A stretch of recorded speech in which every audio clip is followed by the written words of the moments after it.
Puji Tuhan, kekasih Tuhan, ibadah sungguh menjadi kesenangan, kesukaan kita di mana kita datang kepada Tuhan. Tapi bukan saja pada ibadah kebaktian minggu, setiap hari adalah ibadah kita, persekutuan hati kita dengan Tuhan. Mari di dalam kita beribadah saat ini kita datang kepada Tuhan dengan sepenuh hati, jiwa, akal budi kita. Bapa Surgawi, pada saat ini berkati ibadah. Kami percaya ibadah mengandung janji, baik hidup sekarang ini maupun hidup yang akan datang. Kami mau Tuhan sepenuh hati kami, jiwa kami, akal budi kami, kekuatan kami datang beribadah kepada Tuhan dengan berhiaskan kekudusan dan takut akan Tuhan. Tuhan memberkati, Roh Kudus mengurapi kami dalam nama Tuhan Yesus Kristus. Amin. Puji Tuhan. Shalom Bapak Ibu Jemaat. Kita meluangkan waktu kita untuk Tuhan. Kita datang di hadapan hadirat Tuhan. Terima kasih Tuhan. Kita mau datang ke hadapan Tuhan dengan berhiaskan kekudusan. Karena Allah kita kudus. Ku datang Tuhan dalam hadirat-Mu, berhiaskan kekudusan. Seluruh surga sujud menyembah-Mu, ku tersungkur dan berseru. Ku datang Tuhan dalam hadirat-Mu, berhiaskan kekudusan. Seluruh surga sujud menyembah-Mu, ku tersungkur dan berseru.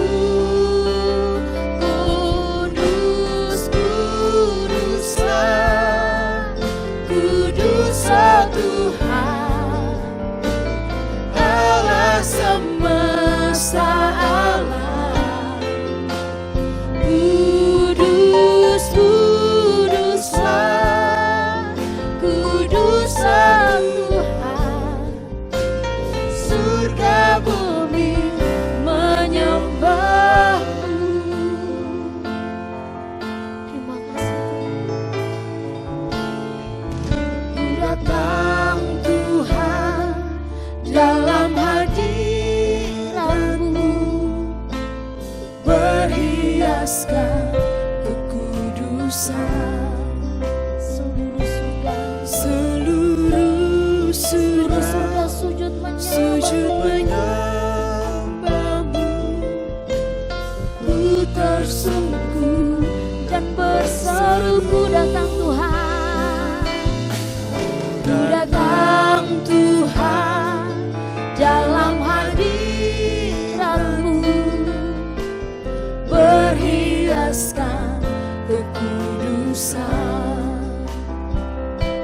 Seluruh surga sujud menyembah-Mu, ku tersungkur dan berseru. Kudus, kuduslah, kuduslah Tuhan, Allah semesta alam. Kudus, kuduslah Tuhan, kudus, kuduslah, kuduslah Tuhan, surga bumi menyembah-Mu. Kudus, kuduslah, kuduslah Tuhan, Allah semesta alam. Nyanyi kudus, kudus, kuduslah, kuduslah Tuhan, surga bumi menyembah.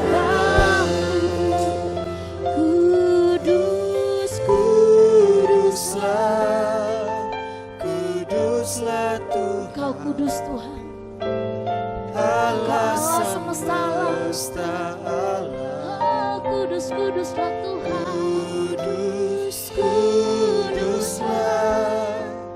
Kuduslah Tuhan. Surga bumi menyembah.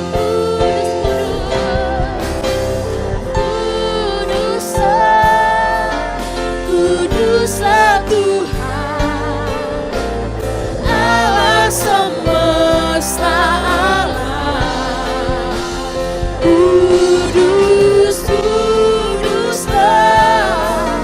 Kuduslah Tuhan, surga bumi menyembah. Surga bumi menyembah-Mu, surga bumi menyembah, surga bumi menyembah-Mu, surga bumi menyembah-Mu. Sembah Dia, angkat suaramu. Selamat Engkau Allah, yang terima sembah kami. Kami menyembah Haleluya, Haleluya. Kami menyembah-Mu Tuhan, kami menyembah-Mu. Haleluya, Haleluya. Kau kudus Tuhan, Kau Raja kami. Haleluya, Haleluya. terima pujian, Tuhan,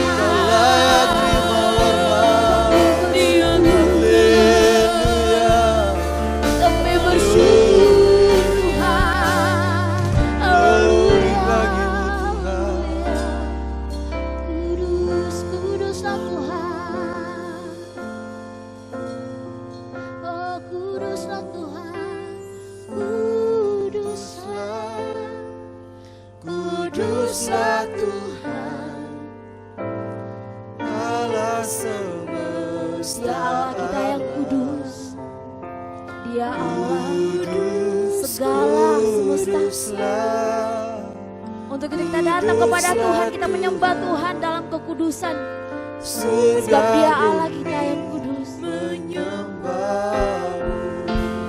Kudus, kuduslah, kuduslah Tuhan, Allah semesta alam. Kudus, kudus, kuduslah, kuduslah Tuhan, surga bumi menyembah, surga bumi menyembah, surga bumi menyembah, surga bumi menyembah-Mu, surga bumi menyembah-Mu. Haleluya, berikan sorak-sorai untuk Tuhan kita. Dia Allah yang penuh kuasa, yang siap memuji Tuhan. Mari sama-sama katakan amin. Dia Allah sanggup. Apa yang tidak pernah dilihat oleh mata kita dan tidak pernah timbul dalam hati kita, semuanya Tuhan sediakan bagi kita. Haleluya.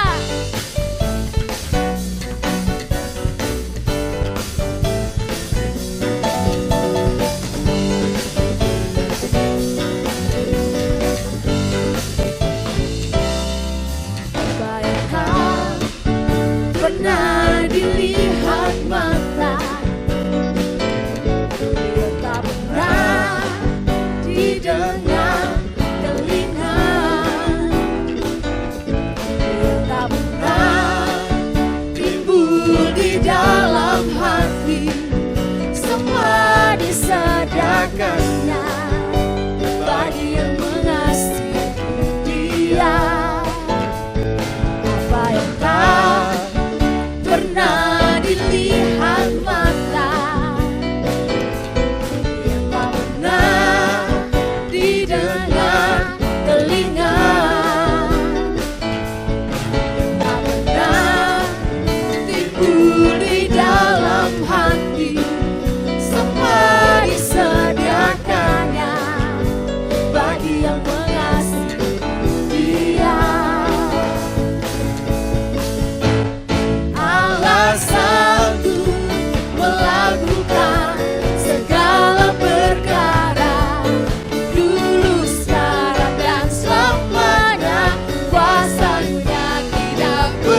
hati, semua disediakannya bagi yang mengasihi Dia.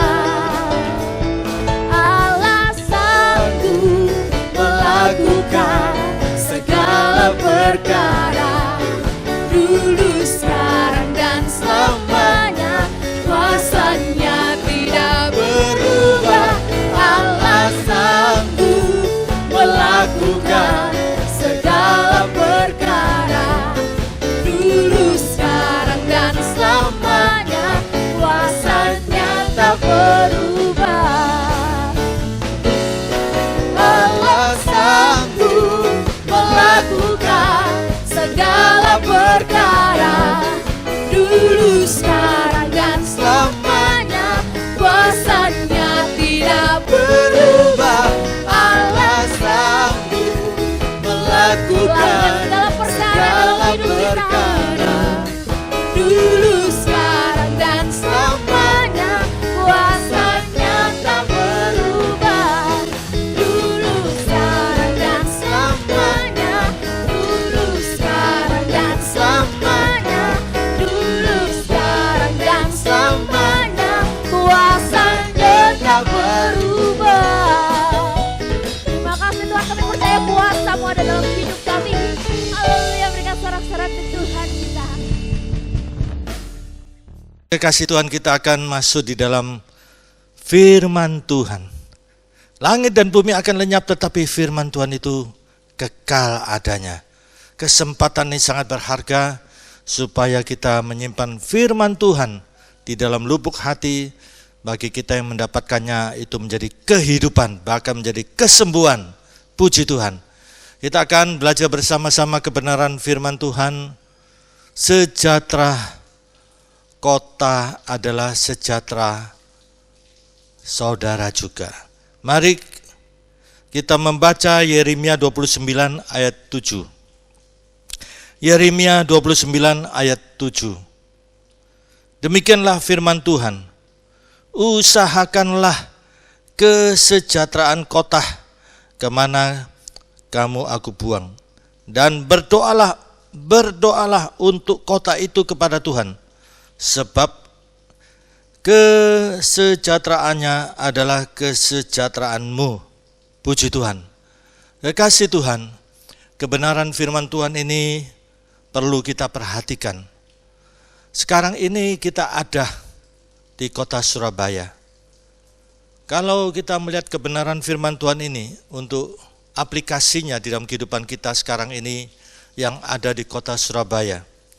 Perhatikan, berdoalah untuk kota Surabaya kepada Tuhan. Karena kesejahteraan kota Surabaya ini juga kesejahteraan saudara.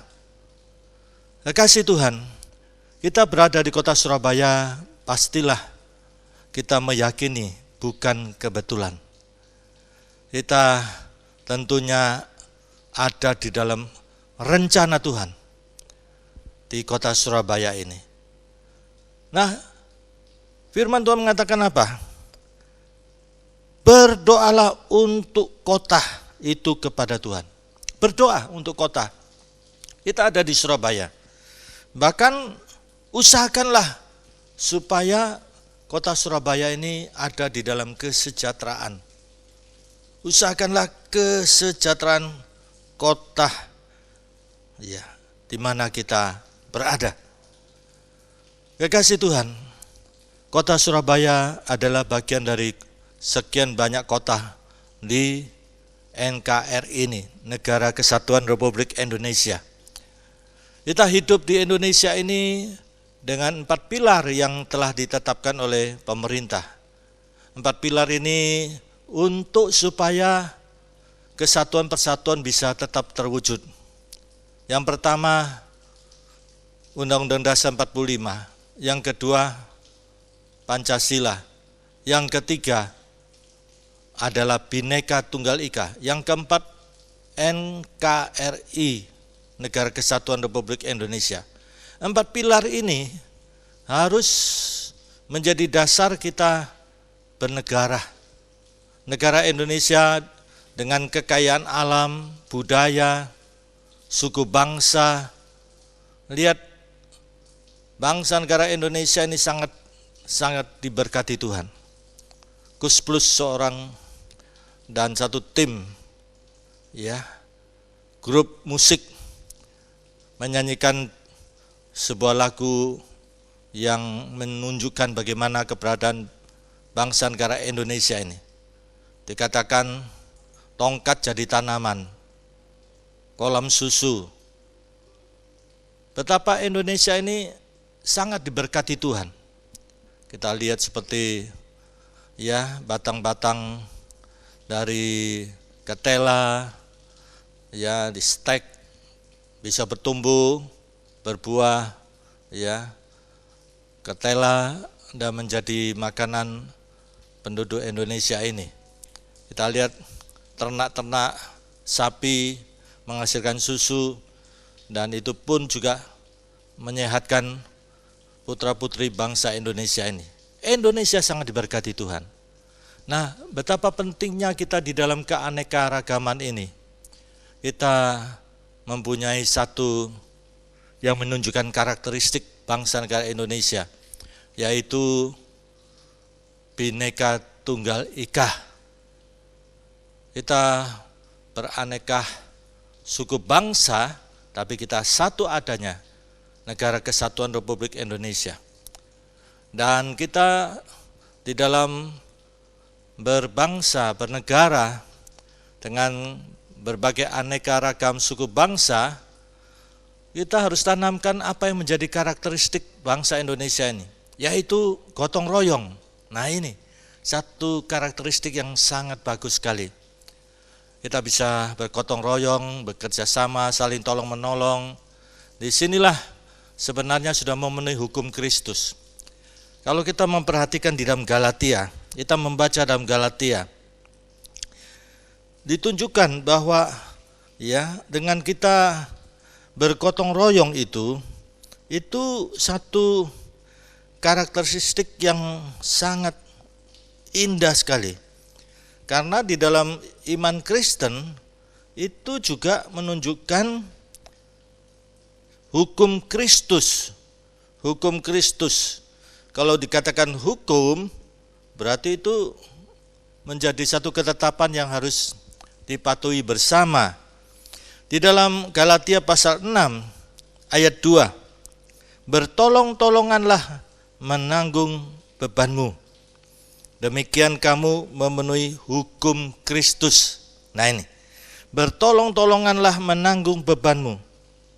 Demikian kamu memenuhi hukum Kristus. Jadi bertolong-tolonganlah itu suatu karakteristik yang sangat penting untuk tertanam di dalam diri kita masing-masing. Karena ini hukum Kristus. Bahkan ditegaskan kalau saya perhatikan ya, di dalam ayat 9, janganlah kita jemu-jemu berbuat baik, karena apabila sudah datang waktunya kita akan menuai jika kita tidak menjadi lemah. Nah ini, karena itu selama masih ada kesempatan bagi kita, marilah kita berbuat baik kepada semua orang, tetapi terutama kepada kawan-kawan kita seiman. Nah, kalimat yang terakhir ini bukan kemudian kita hanya kelompok kita sendiri, eksklusif. Tidak. Ya, pertama-tama ada di sekitar kita menerapkan tolong-menolong, kemudian itu bisa berkembang sampai ke berbagai masyarakat, provinsi, bahkan negara.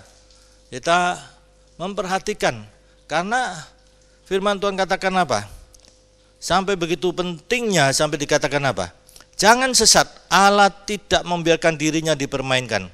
Karena apa yang ditabur orang itu juga akan dituainya. Sebab barang siapa menabur dalam dagingnya, ia akan menuai kebinasaan dari dagingnya. Tetapi barang siapa menabur dalam roh, ia akan menuai hidup yang kekal dari roh itu. Dan kemudian ditegaskan, jangan kita jemu-jemu berbuat baik, dan selagi ada kesempatan, mari. Kekasih Tuhan, kebenaran firman Tuhan ini menunjukkan di dalam kita hidup bermasyarakat, betapa pentingnya perhatian kepedulian kita kepada sesama kita. Bahkan di dalam hukum kasih, itu merupakan hukum yang kedua. Hukum yang pertama, kalau kita memperhatikan mengasihi Tuhan dengan segenap hati, segenap jiwa, segenap akal budi kita. Kemudian hukum yang kedua, mengasihi sesama seperti diri kita sendiri. Kita lihat di dalam Injil Matius. Injil Matius pasal 22. Yesus sendiri menyatakan di sini. Lihat, kita membaca ayat 36 sampai dengan 40. Guru, hukum manakah yang terutama dalam hukum Taurat? Jawab Yesus kepadanya, kasihlah Tuhan Allahmu dengan segenap hatimu, dengan segenap jiwamu, dengan segenap akal budimu. Itulah hukum yang terutama dan yang pertama. Dan hukum yang kedua yang sama dengan itu ialah kasihlah sesamamu manusia seperti dirimu sendiri. Lihat dua hukum ini. Hukum ya vertikal dan horizontal. Di kedua hukum ini, hukum pertama dan kedua ini, lihat begitu pentingnya sampai dikatakan pada kedua hukum inilah tergantung seluruh hukum Taurat dan kitab para nabi. Tentunya di antara kita tidak akan mengatakan hukum Taurat tidak penting. Ya, hukum Taurat juga penting. Tentunya di antara kita tidak akan mengatakan kitab para nabi tidak penting. Kita akan mengaminkan kitab para nabi itu sangat penting. Lihat sampai begitu rupa. Kedua hukum ini tergantung seluruh hukum Taurat dan kitab para nabi. Dan Yesus sendiri menyatakan itu. Dan bahkan kalau kita membaca di dalam 1 Yohanes, dalam 1 Yohanes begitu pentingnya ya kedua hukum ini sampai dikatakan di dalam 1 Yohanes pasal 3 kita membaca ayat 15. Setiap orang yang membenci saudaranya, setiap orang yang membenci saudaranya adalah seorang pembunuh manusia. Dan kamu tahu bahwa tidak ada seorang pembunuh yang tetap memiliki hidup yang kekal di dalam dirinya. Nah ini. Sampai kalau ada kebencian, dendam, sakit hati, akar pahit kepada saudaranya, maka lihat adalah seorang pembunuh. Dan bahkan dikatakan tidak ada seorang pembunuh yang tetap memiliki hidup kekal di dalam dirinya. Nah, kekasih Tuhan, kita coba lihat hati kita masing-masing. Adakah akar pahit, kebencian, sakit hati? Ketika gereja kami kena ya peristiwa 13 Mei 2018 ketika jemaat sedang beribadah ya terjadi peristiwa bom. Nah, saat itu saudara, ada beberapa yang tewas dari jemaat. Tetapi kami tidak membenci, kami tidak mengutuk, tetapi kami semua sepakat mendoakan mereka yang melakukan peristiwa itu. Mendoakan supaya mereka sadar, paham bahwa kita adalah sesama manusia. Kita tidak punya hak untuk mencabut nyawa sesama, karena kita adalah ciptaan Tuhan. Sebagai manusia, sebagai sesama, betapa pentingnya untuk saling mengasihi. Sekalipun mereka sudah melakukan sesuatu yang sangat menyakitkan, kami berdoa supaya mereka juga cinta tanah air, cinta bangsa negara Indonesia ini. Mari kita bersama-sama, sehati sejiwa, berdoa bangsa dan negara Indonesia ini. Bangsa negara Indonesia ini dengan keanekaragaman sudah diberkati Tuhan. Mari kita mengelolanya dengan takut akan Tuhan. Di dalam perkembangan isme sekarang ini ada 3 yang sangat menonjol. Ada pluralisme, ada inklusivisme, ada eksklusivisme. Kalau sudah isme itu sudah menjadi paham dan bisa menjadi pemahaman yang sangat ekstrim. Isme itu sudah menjadi suatu paham, suatu pandangan yang sudah tertanam di dalam diri seseorang atau kelompok.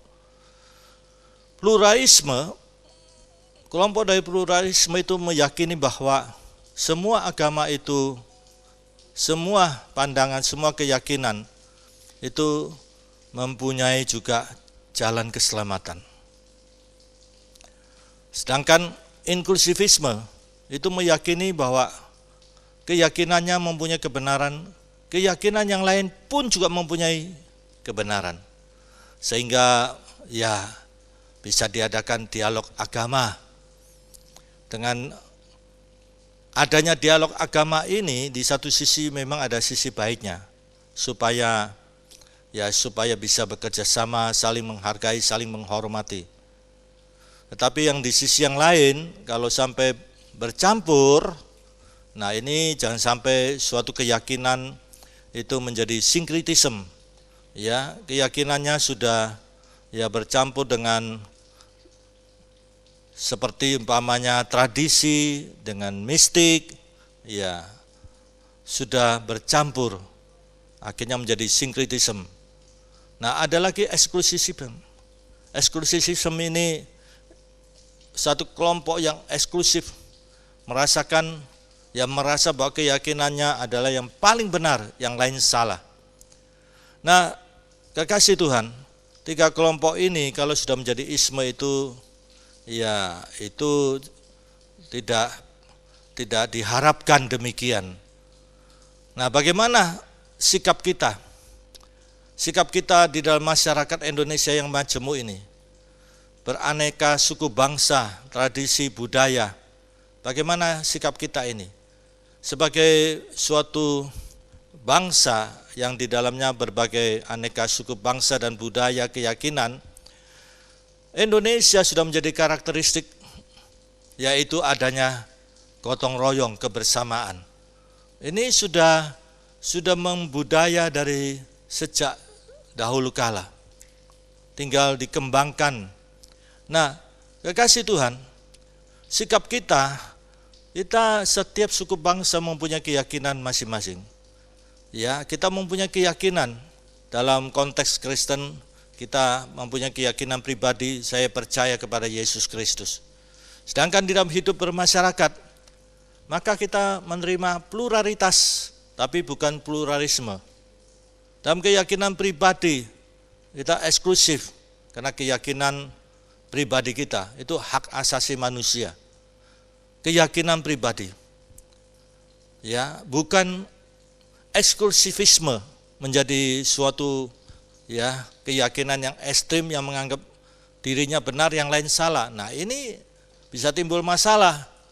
Kita harus menanamkan kesadaran penuh bahwa Indonesia ini beraneka suku bangsa.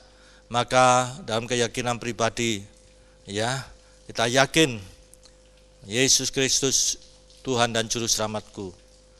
Dalam bermasyarakat kita menerima pluralitas, kemajemukan. Kita menghormati, menghargai keyakinan dan kepercayaan dari suku bangsa atau kelompok-kelompok. Dengan demikian saudara, adanya saling menghargai, saling menghormati, maka bisa terwujud adanya kerukunan. Di dalam Mazmur 133, betapa indahnya kerukunan itu. Dengan adanya kerukunan, di situ Tuhan perintahkan berkat. Kalau Tuhan sudah perintahkan berkat, tidak ada seorang pun bisa menghambat. Nah, disinilah Tuhan memberikan visi kepada kami GPPS ini, supaya mengembangkan bukit doa. Karena sudah menjadi pandangan dasar filosofi dasar di dalam KPPS, di dalam mengembangkan ibadah bagi umat Tuhan. Filosofi doa yaitu banyak doa, banyak berkat. Kurang doa, kurang berkat. Tidak ada doa, tidak ada berkat. Berdasarkan Yohanes pasal 10 ayat 10b, bahwa Yesus datang adalah supaya kita mempunyai hidup bahkan berkelimpahan. Nah ini, Yesus datang supaya umat manusia ini yang sudah jatuh dalam dosa sejak Adam dan Hawa tidak taat kepada perintah Tuhan, membawa akibat kepada seluruh manusia, kepada kita semua. Kita semua ada di dalam dosa. Dan dosa ini hanya bisa dibereskan, yaitu melalui pengorbanan Yesus Kristus. Yesus datang untuk menanggung segala dosa, kelemahan dan sakit penyakit kita. Yesus datang untuk menyelamatkan jiwa kita. Nah, kekasih Tuhan, itu keyakinan kita sebagai umat yang percaya kepada Yesus Kristus. Tetapi kita harus sadar bahwa kita ada di tengah-tengah masyarakat majemuk, maka kita bisa menerima kemajemukan, menghormati, menghargai. Nah, disinilah sikap kita dalam hal pribadi. Kita menerima, kita adalah eksklusivitas. Tetapi di dalam bermasyarakat kita menerima pluralitas. Keyakinan pribadi kita menghormati juga keyakinan sesama kita, masyarakat yang ada di tengah kita. Kita saling menghormati, saling menghargai. Maka disitulah Tuhan perintahkan berkat. Puji Tuhan. Kekasih Tuhan, kalau kita membaca di dalam Titus pasal 3, kita bisa melihat bahwa pemerintah itu wakil Tuhan. Titus pasal 3 ayat 1.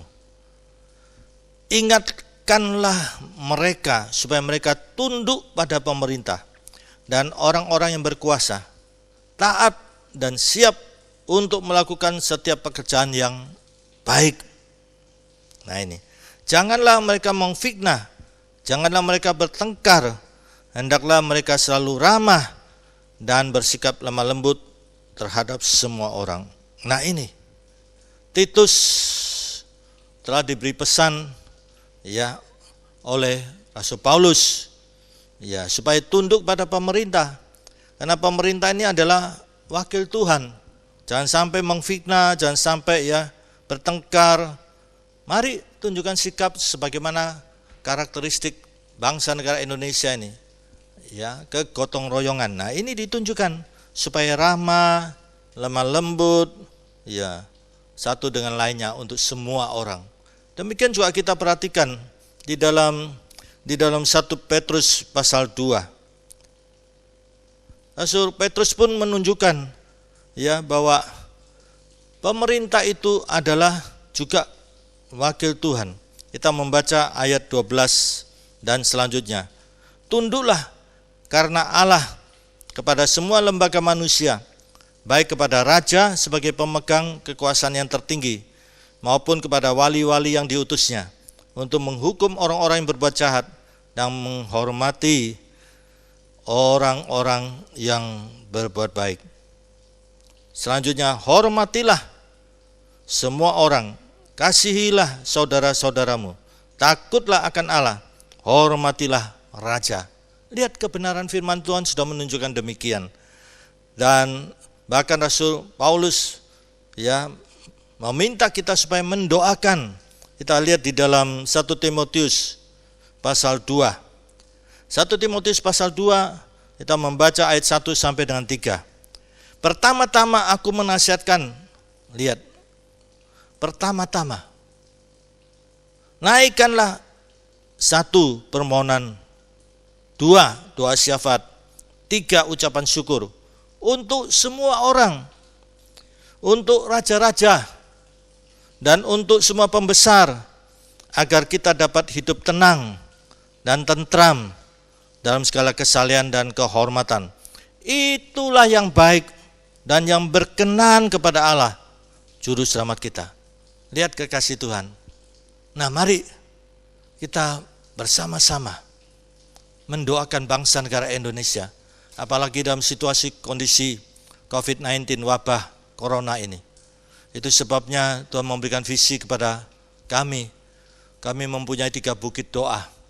Ada di Prigen, ada di Jalan Komcis, 2 bukit doa kita di Tretes.